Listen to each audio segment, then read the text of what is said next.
यह कहानी राजस्थान के कोटा शहर की एक भूतिया हवेली के बारे में है।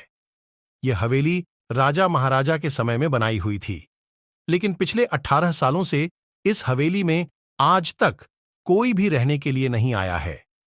इच्छा होने पर भी इस हवेली में कोई भी नहीं रह पा रहा था, क्योंकि लोगों का कहना थी कि इस हवेली में भूत प्रेत का साया है। जब अजीत सिंह को इस हवेली के बारे में पता चला तो उसने तय किया कि वो इस रहस्य को जानकर ही रहेगा, क्यों लोग इस हवेली में नहीं रह पा रहे हैं। उसने मजबूत इच्छा शक्ति से हवेली में रहने की पूरी तैयारी कर ली। जब उसने हवेली के अंदर जाने के लिए पैर आगे बढ़ाए तो दरवाजे पे किसी अनजान व्यक्ति ने उसे रोक लिया और नजदीक जाके बोले, कौन हो आप और किधर जा रहे हो? अजित सिंह ने जवाब देने के बजाय उसने सामने सवाल किया, जी, आप कौन? मेरा नाम अर्जुन सिंह है और मैं यहीं पास में ही रहता हूं। अजित सिंह ने कहा, ओह अच्छा, मैंने सुना है कि यह एक भूतिया हवेली है और यहां कोई नहीं आ पाता है, इसलिए मैं इस हवेली में एक दिन रुकने का फैसला किया है। अर्जुन सिंह ने कहा, जी हां, आपने सही सुना है और आप भी अंदर मत जाइए। मेरी माने तो आप भी वापस लौट जाइए।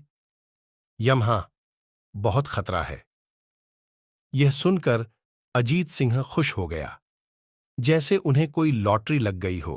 अर्जुन ने उसकी खुशी को देखकर बोला, आप क्यों खुश हो रहे हो? आपको तो भूत का नाम सुनकर डर लगना चाहिए।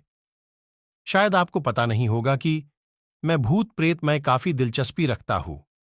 अगर इस हवेली में भूत है तो मैं अंदर जरूर जाऊंगा और सारी सच्चाई का पता भी लगाऊं। इतना कहकर अजीत सिंह उस हवेली में चले गए। अंदर जाके अजित ने अपनी बैग को साइड में रखा और हवेली के चारों ओर देखने लगा। सारे रूम भी चेक कर लिए।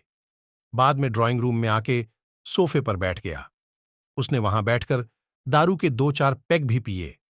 वहीं अचानक उस रूम में लाइट का एक बल्ब चालू बंद होने लगी, लेकिन अजीत ने उस पर ध्यान नहीं दिया। थोड़ी देर बाद दूसरा बल्ब चालू बंद होने लगा।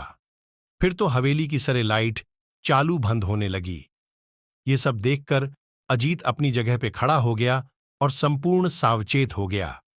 अचानक उसके सामने एक छोटा टेबल हवा में उड़ने लगा। करीबन 6 फुट हवा में ऊपर जाके गोल गोल घूमने लगा और बाद में अजीत की ओर तेजी से आने लगा। अजित ने तुरंत ही अपनी जगह बदल दी और दूसरी ओर चला गया और वो टेबल वहीं जाके गिरा जहां अजित खड़ा था। अजीत कुछ समझ पाता उतने में सोफे की शीट उसकी ओर आने लगी। वो जल्द खड़ा हो गया और छलांग लगा के दूसरी ओर कूद गया, जिसके कारण सोफा दीवार को टकराया और अजीत बच गया। अचानक सब कुछ शांत हो गया। अजित ने चारों ओर सतर्कता से देखा और बड़ी आवाज में बोला, तुम जो भी हो, सामने आकर के बात करो। वहीं एक बड़ी परछाई उसके सामने आई। अजित ने उस परछाई को देखकर बोला, कौन हो तुम और क्यों मुझे मारना चाहते हो? परछाई, तुम्हारी भूल के कारण। अजित, मेरी भूल? मैंने कौन सी भूल की? परछाई, इस हवेली में आने की भूल। मैं किसी को भी इस हवेली में खुश नहीं देख सकता। अजित, लेकिन क्यों? वो परछाई ने जवाब दिया, आज से 18 साल पहले इस हवेली के मालिक ने मुझे यहीं पे ही मार डाला था। मेरी कोई गलती भी नहीं थी। इस कारण की वजह से मेरी आत्मा इस हवेली में भटकती रहती है। मैं किसी को भी इस हवेली में नहीं रहने दूंगा, क्योंकि इस हवेली में मेरा खून हुआ था। इस हवेली में जो भी रहने के लिए आएगा उसकी मौत होगी। अजित ने कहा, मैं तुम्हें अपने असली रूप में देखना चाहता हूं। तुम्हें मारने से पहले मैं तेरी यह इच्छा अवश्य पूरी करूंगा। और उस परछाई ने एक भयानक दरमियाना रूप ले लिया। उसका चेहरा इतना भयानक था कि अजीत भी एक क्षण के लिए डर गया था, लेकिन दूसरी ही क्षण में उसने अपने आप पर काबू पा लिया। बाद में इसने अपनी जेब में से सफेद पाउडर निकाला और उस भूत के पर फेंक दिया। भूत के पर पाउडर पड़ते ही वो जलने लग गया। बड़ी बड़ी ज्वाला उठने लगी। वो बहुत जोर जोर से चिल्लाने लगा और बाद में पूरी तरह से जल गया। उसके बाद अजीत ने चैन से सांस लिया और वहीं पर सो गया।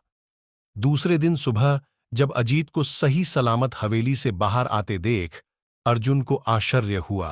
अर्जुन ने अजीत से पूछा, तुम कैसे जिंदा हो? जब अजीत ने अर्जुन को कल रात को घटी घटना को परी तरह से बताया और बोला, अब यह हवेली भूतिया हवेली नहीं रही। दोस्तों, आपको यह कहानी राजस्थान के कोटा की भूतिया हवेली कैसी लगी? प्लीज हमें कमेंट करके जरूर बताएं।